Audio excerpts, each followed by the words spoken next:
പാവിത്രത്തിന്റെ രക്കം എപ്പിസോഡിലേക്ക് എല്ലാവർക്കും സ്വാഗതം. സുഡറിന്റെ സ്കൂൾ വിടാൻ നേരം വിജി അവിടെ സ്കൂളിൽ എത്തുന്നുണ്ട്. ഉടനെ കമലാമ്മയും അങ്ങോട്ടേക്ക് വരുന്നു. കമലാമ്മയെ കണ്ട് വിജി ചോദിക്കുന്നുണ്ട്, അല്ല അമ്മ എന്താ ഇപ്പോൾ ഇവിടെ, ആരെ കാണാൻ വേണ്ടി വന്നതാ? ഇത് കേട്ടതും കമലാമ്മ പറയുന്നുണ്ട്, ഞാൻ നിങ്ങളെ കാണാൻ വേണ്ടി വന്നത് തന്നെയാണ്. സുഡർ മോളെ എനിക്കൊന്ന് കാണണം. ഇത് കേട്ടതും വിജി ചിന്തിക്കുന്നുണ്ട്, ഒരു തവണ തന്നെ കമലാമ്മയും സുഡർ മോളും കണ്ടതിനെ കുറിച്ച് മോള് പറഞ്ഞപ്പോൾ വേദ ആകെ പ്രശ്നമുണ്ടാക്കിയതാണ്. ഇനി ഇത്തവണ കൂടി അവർ കണ്ടുമുട്ടിയ കാര്യം അറിയുമ്പോൾ എന്തായിരിക്കും അവളുടെ പ്രതികരണം എന്നിങ്ങനെ പേടിച്ച് ചിന്തിച്ചുകൊണ്ടിരിക്കുകയാണ് വിജി. അപ്പോഴേക്കും കമലാമ്മ ചോദിക്കുന്നുണ്ട്, അല്ല വിജി, നീ എന്താ ഒന്നും മിണ്ടാത്തത്? അല്ല നിന്റെ പേര് വിജി എന്ന് തന്നെയല്ലേ എന്ന് ചോദിക്കുകയാണ്. അതെ അമ്മേ, എൻ്റെ പേര് വിജി എന്നാണ്. അല്ല സുഡർ മോളെ എന്തിനാ കാണുന്നത്, എന്താ ആവശ്യമെന്ന് ചോദിക്കുകയാണ്. ഉടനെ തന്നെ കമലാമ്മ പറയുന്നുണ്ട്, എൻ്റെ വിക്രമിൻ്റെ മദ്യപാനം നിർത്താൻ കാരണം സുഡർ മോളാണെന്ന് ഞാൻ അറിഞ്ഞു. അതിലെനിക്ക് ഒരുപാട് സന്തോഷമുണ്ട്. ഇനി അവൻ്റെ ഈ അടിപിടി കൂടുന്ന സ്വഭാവമുണ്ടല്ലോ, അതുകൂടി എനിക്കൊന്ന് നിർത്തിത്തരണം. അത് സുഡർമോൾ വിചാരിച്ചാൽ നടക്കും. അവനക്ക് ഒരുപാട് ഇഷ്ടമാണ്. അതുകൊണ്ട് അവൾ എന്ത് പറഞ്ഞാലും അവൻ അനുസരിക്കും. അതെനിക്കിപ്പോൾ മനസ്സിലായി. അതുകൊണ്ട് അതിനെക്കുറിച്ച് മോളോടൊന്ന് സംസാരിക്കാൻ വേണ്ടിയാണ് ഞാൻ വന്നത് എന്ന് പറയുകയാണ്. അപ്പോഴേക്കും സുഡർമോൾ അങ്ങോട്ടേക്ക് വരുന്നുണ്ട്. മുത്തശ്ശി, കമലമുത്തശ്ശി എന്ന് വിളിച്ചുകൊണ്ടാണ് ഓടി വരുന്നത് കമലാമ്മയെ കണ്ടതും. എൻ്റെ പൊന്നുമോള് വന്നല്ലോ എന്ന് പറഞ്ഞ് മോളുടെ കവിളിൽ പിടിച്ച് ചുംബിക്കുന്നുണ്ട് കമലാമ്മ. സ്വാമിജി പറഞ്ഞത് നേരാണ്, നീയാണ് എൻ്റെ കുലദൈവം. ഇത് കേട്ടതും വിജി ചോദിക്കുന്നുണ്ട്, എന്താ അമ്മ, ഏതാ സ്വാമിജിയെക്കുറിച്ചാണ് പറഞ്ഞതെന്ന് ചോദിക്കുകയാണ്. അപ്പോൾ കമലാമ്മ പറയുന്നുണ്ട്, ഒരു സിദ്ധനുണ്ട് ഇവിടെ, ആ സിദ്ധനെ കുറിച്ചാണ് ഞാൻ പറഞ്ഞത്. അന്ന് അമ്പലത്തിൽ വെച്ച് നമ്മൾ കണ്ടുമുട്ടിയപ്പോൾ ആ സിദ്ധൻ അവിടെ ഉണ്ടായിരുന്നു. ഉടനെ വിജി പറയുന്നുണ്ട്, എല്ലാവരും അവരെക്കുറിച്ച് പറയുന്നത് കേട്ടിട്ടുണ്ട്, പക്ഷേ എനിക്ക് കാണാൻ ആഗ്രഹമുണ്ട്, ഞാൻ ഇതുവരെ കണ്ടിട്ടില്ല. അന്ന് അമ്പലത്തിൽ വെച്ച് പക്ഷേ ഞാൻ കണ്ടു എന്ന് കമലാമ്മ പറയുന്നു. അവിടെ വെച്ച് കണ്ടതും ഈ മോളെ ചൂണ്ടിക്കാണിച്ചുകൊണ്ട് അദ്ദേഹം പറഞ്ഞു, എൻ്റെ വിക്രമിൻ്റെ ജീവിതത്തിലേക്ക് വെളിച്ചം കൊണ്ടുവരുന്ന കുലദൈവമാണ് ഈ മോളെന്നാണ് എന്നോട് പറഞ്ഞത്. അത് സത്യമാണ്. അവൻ്റെ കുടി നിർത്തിയില്ലേ, അത് ഈ മോള് കാരണമല്ലേ നിർത്തിയത്. അതുകൊണ്ട് തന്നെ എനിക്ക് ഒരുപാട് സന്തോഷമുണ്ടെന്ന് പറയുമ്പോൾ മോള് ചോദിക്കുന്നുണ്ട്, വിജിയമ്മേ എന്തായി മുത്തശ്ശി പറയുന്നത്, എനിക്കൊന്നും മനസ്സിലാവുന്നില്ല. ഉടനെ തന്നെ വിജി പറയുന്നുണ്ട്, മോളെ ഈ കമല മുത്തശ്ശിക്ക് നിന്നെ ഒരുപാട് ഇഷ്ടമാണെന്നാണ് പറയുന്നത്. ആണോ? എന്നെ ഒരുപാട് ഇഷ്ടമാണോ? മോളോട് സംസാരിക്കാനാണ് വന്നത്. സംസാരിച്ചോ മുത്തശ്ശി, എത്ര വേണമെങ്കിലും സംസാരിച്ചോ, ഞാൻ റെഡിയാണ് കേൾക്കാൻ എന്ന് പറയുന്നുണ്ട് മോള്. മോൾക്ക് വിക്രമിനെ ഇഷ്ടമാണോ എന്ന് ചോദിക്കുമ്പോൾ എനിക്ക് സിംബായെ ഒരുപാട് ഇഷ്ടമാണെന്ന് പറയുന്നു മോള്. അപ്പോൾ കമലാമ്മ പറയുന്നുണ്ട്, എങ്കിൽ ഞാൻ പറയുന്നത് പോലെ നീ അനുസരിക്കുമോ എന്ന് ചോദിക്കുകയാണ്. ഞാൻ അനുസരിച്ചോളാം, എന്താ ഞാൻ ചെയ്യേണ്ടതെന്ന് ചോദിക്കുമ്പോൾ മോൾക്കറിയാമോ, മദ്യപാനം മാത്രമല്ല നിൻ്റെ സിംബാക്ക് ഉള്ളത്. അടിപിടികളിലൊക്കെ എല്ലാവരെയും കൂടാനും എല്ലാവരുമായിട്ട് ശണ്ട കൂടാൻ വേണ്ടി പോവും നിൻ്റെ സിംബ. അതൊന്ന് നിർത്തിത്തരാമോ? അമ്മയ്ക്ക് ഒരുപാട് പേടിയുണ്ട് അവൻ്റെ ആ സ്വഭാവത്തിൽ. എപ്പോഴും പോലീസ് പിടിച്ചുകൊണ്ട് പോവും. അയ്യോ, പോലീസൊക്കെ പിടിക്കുകയോ? അപ്പോൾ അത് ബാഡ് ഹാബിറ്റ് ആണല്ലോ അതൊക്കെ. ബാഡ് ബോയ്സാണ് അതൊക്കെ ചെയ്യുന്നത്, ഗുഡ് ബോയ്സ് അങ്ങനെയൊന്നും ചെയ്യില്ല. അപ്പോൾ ഞാൻ സിംബായോട് സംസാരിച്ച് ഈ സ്വഭാവം മാറ്റിക്കളയാൻ വേണ്ടി പറയാം. എന്തായാലും ഇപ്പം മദ്യപിക്കില്ലെന്ന് എനിക്ക് ഉറപ്പ് തന്നിട്ടുണ്ട്. എന്തായാലും മുത്തശ്ശി വിഷമിക്കേണ്ട കേട്ടോ. ഇനി സിംബ അങ്ങനെയുള്ള ഒരു പരിപാടിക്കും സിംബ പോകത്തില്ല. ഞാൻ എന്തായാലും സിംബ കൊണ്ട് സമ്മതിപ്പിച്ചോളാം. എന്നിട്ട് മുത്തശ്ശിയെ വന്ന് കണ്ട് മുത്തശ്ശിയോട് മാപ്പ് പറയാനും പറയാം. അത്രയും മതിയോ എന്ന് ചോദിക്കുകയാണ്. ഇത് കേട്ടതും കമലാമ്മയ്ക്ക് ഒരുപാട് സന്തോഷമാവുമെന്ന്. അങ്ങനെ മോളോട് സംസാരിച്ചു കഴിഞ്ഞതിന് ശേഷം കമലാമ്മ അവിടെ നിന്നും പോകുന്നുണ്ട്. രാജേട്ടനും അനിയൻകുട്ടനൊക്കെ പുറത്തേക്ക് പോകാനായിട്ട് നിൽക്കുന്നു. ഉടനെ കൺമണി ചോദിക്കുന്നുണ്ട്, രാജേട്ടാ ഇന്ന് നിങ്ങൾ എങ്ങോട്ടേക്കാണ് പോകുന്നത്? ഉടനെ രാജേട്ടൻ പറയുന്നുണ്ട്, അറിയത്തില്ല കൺമണി, വിക്രം പറയും ഞങ്ങൾ അവൻ്റെ കൂടെ അവൻ പറയുന്ന സ്ഥലത്തേക്ക് പോവും, അവനെ കാണുന്നില്ലല്ലോ എന്ന് പറയുമ്പോൾ കൺമണി പറയുന്നുണ്ട്, ശരി, ഇന്ന് ഞാൻ വൈകിട്ട് അല്പം ലേറ്റായിട്ടാണ് എത്തത്തുള്ളൂ. അതുകൊണ്ട് ഒന്നും തന്നെ ഉണ്ടാക്കാൻ എനിക്ക് കഴിക്കാൻ ഇവിടെ ഒന്നും ഉണ്ടായിരിക്കത്തില്ല, എനിക്ക് ഉണ്ടാക്കാൻ സമയവുമില്ല. അതുകൊണ്ട് തന്നെ നിങ്ങൾ കഴിച്ചിട്ട് പുറത്തു നിന്നും വന്നാൽ മതി. അച്ഛനോട് ഞാൻ പുറത്തു നിന്നും കഴിക്കാൻ പറഞ്ഞിട്ടുണ്ടെന്ന് പറയുന്നു. ഉടനെ തന്നെ അനിയൻകുട്ടൻ പറയുന്നുണ്ട്, ഓ കൺമണി പറഞ്ഞത് നന്നായി. ഇവിടെ വന്ന് ഒന്നും കഴിക്കാനില്ലാന്ന് കാണുന്ന സമയത്ത് ആകെ ദേഷ്യം വരും. എന്തായാലും മുൻകൂട്ടി പറഞ്ഞതുകൊണ്ട് പുറത്തുനിന്ന് കഴിച്ചിട്ട് വരാമല്ലോ എന്ന് പറയുന്നു. അങ്ങനെ കൺമണി എന്തോ ഫയൽ എടുക്കാൻ വേണ്ടി അകത്തേക്ക് പോകുന്നു. അപ്പോഴേക്കും വിക്രം അങ്ങോട്ടേക്ക് വരുന്നുണ്ട്. വിക്രം പറയുന്നുണ്ട്, എല്ലാവരും എല്ലാം റെഡി ആയില്ലേ, എടുത്തില്ലേ, ഞാൻ പറഞ്ഞ സാധനങ്ങളെല്ലാം എടുത്തല്ലോ, നമുക്ക് പോവാം എന്ന് പറഞ്ഞ് പുറത്തേക്ക് ഇറങ്ങാൻ നേരം കൺമണി വരുന്നുണ്ട്. അല്ല കൺമണി, നീ എങ്ങോട്ടേക്കാ, കോർട്ടിലേക്കാണോ എന്ന് ചോദിക്കുകയാണ്. ഉടനെ കൺമണി പറയുന്നുണ്ട്, ലോ പഠിച്ചിട്ട് കോർട്ടിലേക്കല്ലാതെ പണിക്കാണോ പോകുന്നത്? എന്താ വിക്രം നീ ഇങ്ങനെ ചോദിക്കുന്നത്? ഇത് കേട്ട് വിക്രം പറയുന്നുണ്ട്, അല്ല ഞാൻ വെറുതെ ചോദിച്ചെന്നേ ഉള്ളൂ കൺമണി. ചോദിച്ചതൊക്കെ കൊള്ളാം. ഇപ്പോൾ എനിക്ക് കിട്ടുന്ന തൊഴിലുകളൊക്കെ കേസുകളൊക്കെ എങ്ങനെയുള്ളതാണെന്നറിയാവോ? നിന്റെ കേസ് ഏറ്റെടുത്ത് നിന്നെ ജയിലിൽ നിന്ന് ഇറക്കിയതിന് ശേഷം അടിപിടി കേസുകളും സ്വത്ത് തർക്കവും എന്ന് പറയുന്ന കേസുകളൊക്കെയാണ് എനിക്കിപ്പോൾ കിട്ടുന്നത്. ശരി, ഞാൻ പോകുന്നു എന്ന് പറഞ്ഞ് കൺമണി അവിടെ നിന്ന് ജോലിക്ക് പോകുന്നുണ്ട്. ഉടനെ വിക്രം തൻ്റെ ഫോൺ എടുത്ത് സുഡറിന് കോൾ ചെയ്യാണ്. ഫോൺ അടിക്കുന്നത് കേട്ട് വിജി വന്ന് ഫോൺ എടുക്കുന്നുണ്ട്. വിജി ഫോൺ എടുത്ത് ഹലോ എന്ന് പറഞ്ഞതും വിക്രം ചോദിക്കുന്നുണ്ട്, വിജി മാഡം ആണോ? ആ അതെ, എന്താ സുഡറിനോട് സംസാരിക്കാനാണോ വിളിച്ചതെന്ന് ചോദിക്കുകയാണ്. അതെ, ഞാൻ ഒരു മുഖ്യമായ തൊഴിലിന് വേണ്ടി പോവുകയാണ്. അതുകൊണ്ട് തന്നെ എനിക്ക് സുഡർ മോളോടൊന്ന് സംസാരിച്ചിട്ട് പോകാമെന്ന് തോന്നുന്നു. ഒന്ന് സുഡർക്ക് കൊടുക്കാമോ എന്ന് ചോദിക്കുകയാണ്. ശരി, ഞാൻ കൊടുക്കാം എന്ന് പറഞ്ഞ് വിജി പെട്ടെന്ന് സുഡറിനെ വിളിക്കുന്നുണ്ട്. സുഡർ മോളെ, പെട്ടെന്ന് ഇങ്ങോട്ടേക്ക് വാ, നിന്റെ സിംബ വിളിക്കുന്നു എന്ന് പറഞ്ഞു കേട്ടതും സുഡർ ഓടി വരുന്നുണ്ട്. ഹലോ സിംബ എന്ന് പറയുകയാണ്. എവിടെയാ എന്ന് മോള് ചോദിക്കുന്നുണ്ട്. ഞാനിവിടെ വീട്ടിലിരിക്കുന്നു, ഒരു സ്ഥലം വരെ പോവാൻ വേണ്ടി നിൽക്കുവാണ്. ഓഹോ, അങ്ങനെയാണോ? ഇന്നെൻ്റെ സ്കൂളിലേക്ക് വരാൻ പറ്റുമോ? എനിക്ക് നിന്നോട് മുഖ്യമായ ഒരു കാര്യം ചോദിക്കാനുണ്ട്. നീ ഫോണിലൂടെ പറയ് ചെല്ലക്കുട്ടി എന്ന് പറയുമ്പോൾ മോള് പറയുന്നുണ്ട്, ഇല്ല ചെല്ലക്കുട്ടി, എനിക്ക് അങ്ങനെ പറയാൻ പറ്റത്തില്ല. ഫോണിലൂടെ പറയാൻ പറ്റിയ കാര്യമല്ല, എനിക്ക് നേരിട്ട് പറയണം. അതുകൊണ്ട് എൻ്റെ സ്കൂളിലേക്ക് വരാൻ പറ്റുമോ? ഇല്ല, എനിക്കിപ്പോൾ വരാൻ പറ്റത്തില്ല മോളെ. ഒരു പ്രധാനപ്പെട്ട കേസ് തീർക്കാനുണ്ട്.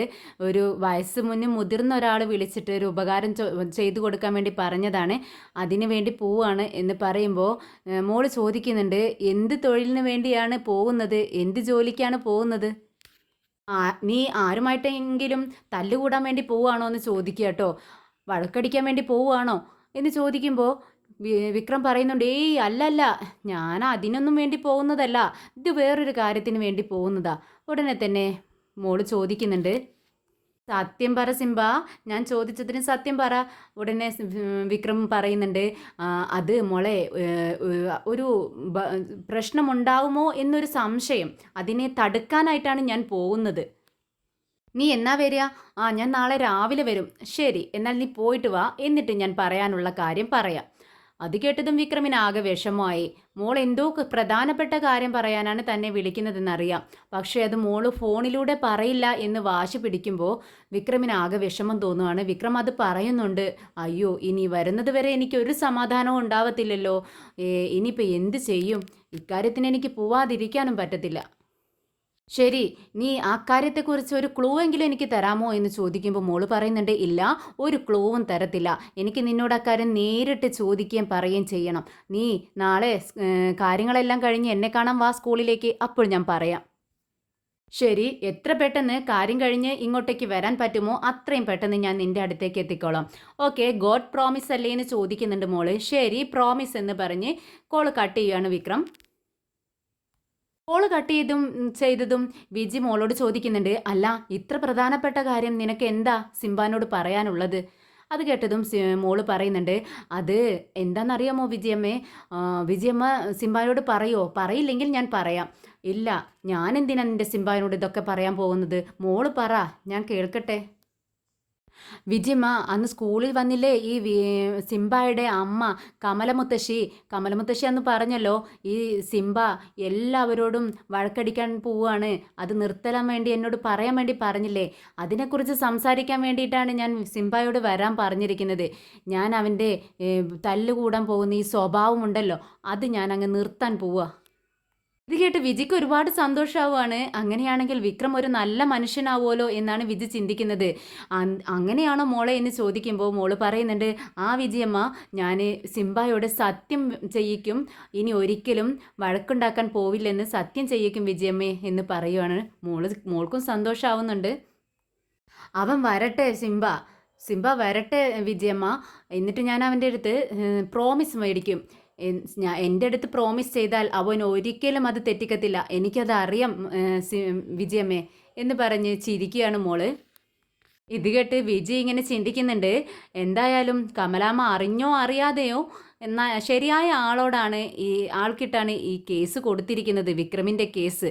എന്തായാലും വിക്രമത്തോട് മോള് പറഞ്ഞാൽ ആ ഒരു കാര്യം വിക്രം ഒരിക്കലും തെറ്റിക്കത്തില്ലെന്ന് മോൾക്കും അറിയാം, നമ്മുടെ വിജിക്കും അറിയാം. അങ്ങനെ അവർ സ്കൂളിലേക്ക് പുറപ്പെടുകയാണ്.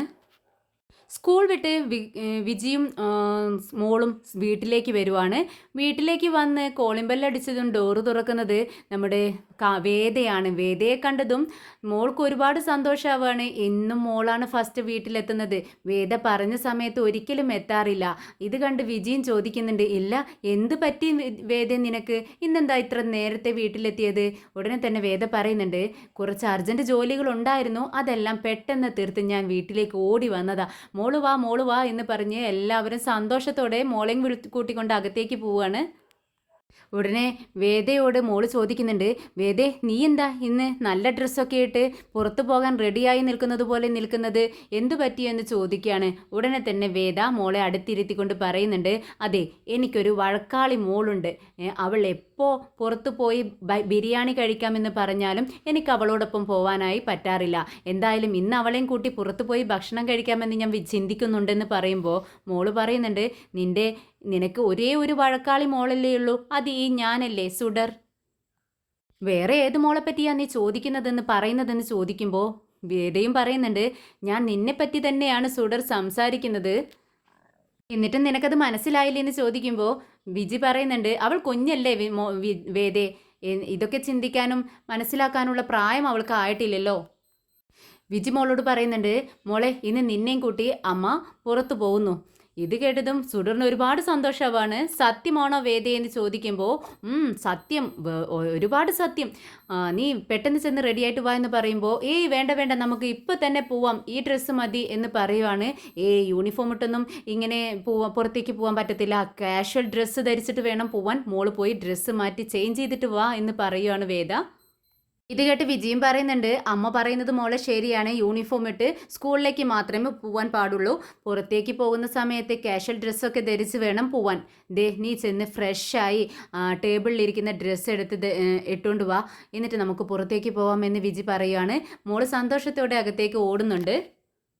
മോളുടെ സന്തോഷം കണ്ട് വിജി വേദയോട് പറയുന്നുണ്ട്, കണ്ടോ വേദേ, മോളുടെ സന്തോഷം കണ്ടില്ലേ, ഇങ്ങനെ ഇടയ്ക്ക് നിന്നോടൊപ്പം പുറത്തേക്ക് പോകുന്ന സമയത്ത് അവൾക്ക് ഒരുപാട് സന്തോഷം സംതൃപ്തിയൊക്കെ തോന്നുന്നുണ്ട്.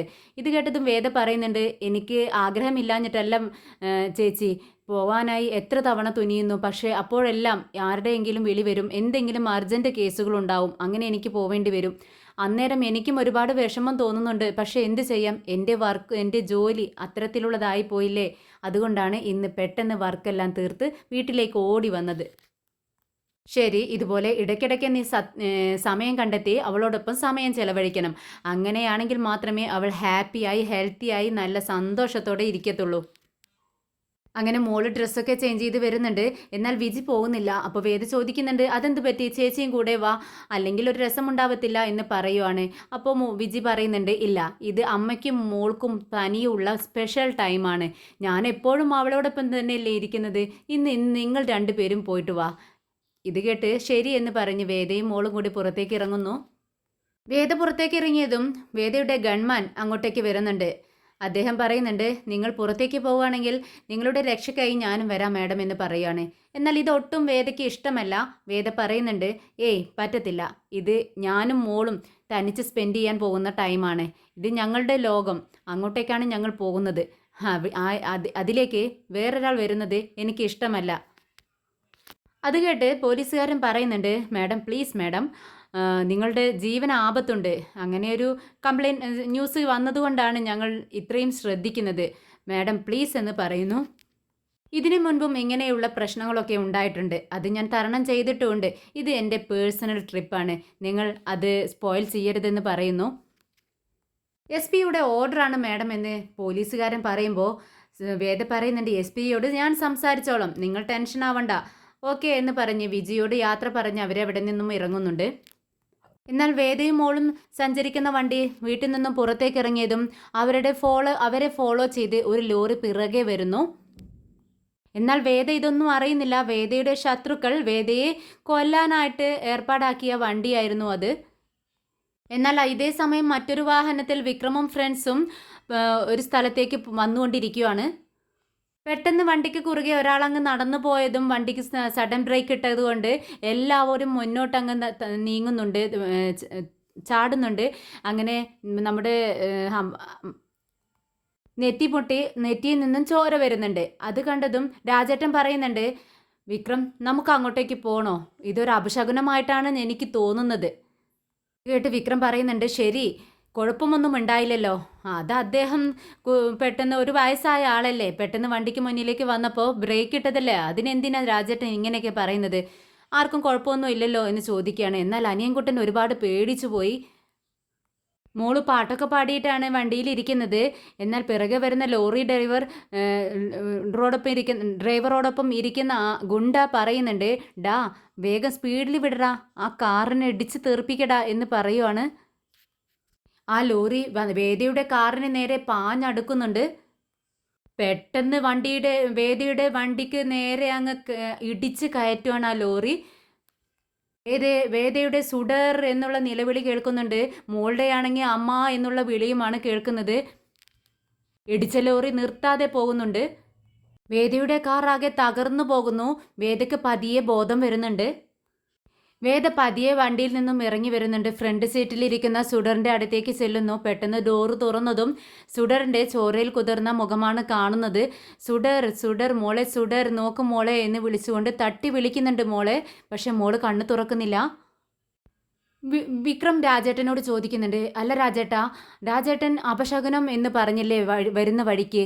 ഇനി നമുക്ക് കുഴപ്പമൊന്നും ഉണ്ടായില്ല വരുന്ന വഴി, പക്ഷേ നമുക്ക് വേണ്ടപ്പെട്ടവർക്ക് ആർക്കെങ്കിലും എന്തെങ്കിലും സംഭവിച്ചു കാണുമോ എന്ന് ചോദിക്കുകയാണ്. പെട്ടെന്ന് വിക്രം തൻ്റെ ഫോൺ എടുത്ത് കൺമണിക്ക് വിളിക്കുകയാണ്. എന്നിട്ട് കൺമണിയോട് ചോദിക്കുന്നുണ്ട്, കൺമണി നീ എവിടെയാണ്, നീ എന്തെടുക്കുക?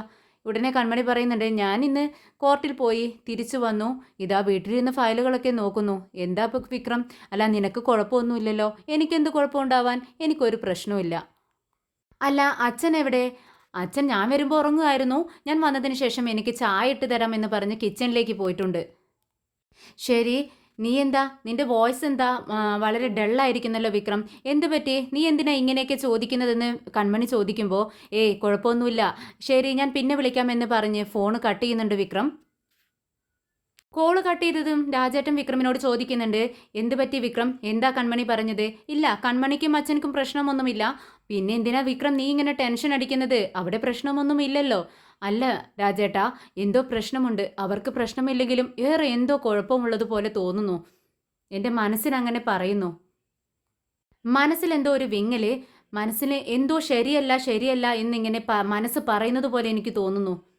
നീ എന്താ ഇപ്പോൾ പറഞ്ഞുകൊണ്ട് വരുന്നത് വിക്രം എന്ന് ചോദിക്കുമ്പോൾ വിക്രം പറയുന്നുണ്ട്, ഇല്ല രാജേട്ടാ, എനിക്ക് വേണ്ടപ്പെട്ട ആർക്കോ എന്തോ സംഭവിച്ചതുപോലെയാണ് എനിക്ക് തോന്നുന്നത്.